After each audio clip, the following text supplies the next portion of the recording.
Değerli tələbələr, bugün print araya haqqında danışacağıq.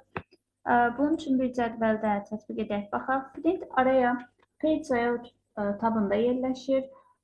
Müəyyən qeyd edilmiş yerin çapı deməkdir. Yəni, bunu belə başa düşə bilərik. Bütöv cədvəl deyil də, cədvəldən ancaq müəyyən tələb olunmuş bölməni çap edə bilərik.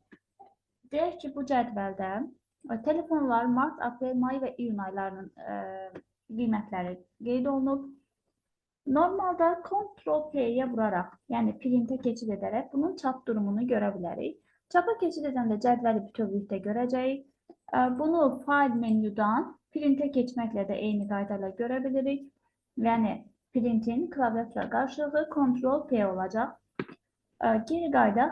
Bu cədvəldə məndən tələb olunan ki, ancaq mart ayının qiymətlərini çap edək, yəni bütöv cədvəli deyil, ancaq müəyyən qeyd olunmuş ayın qiymətlərini.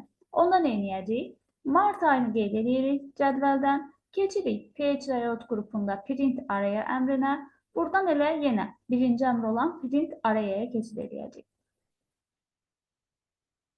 Bu şəkildə tətbiq elədik. İndi Ctrl+P-də printə baxaq görək necə görünəcək cədvəl. Baxın, printə keçəndə görürük ki, ancaq mart ayı çap olunmuş olacaq. Bu əmr print araya adlanır.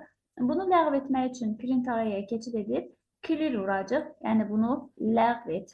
İndi Ctrl+P-yə keçid edəndə görəcəyik ki, cədvəl bütöv şəkildə görünür.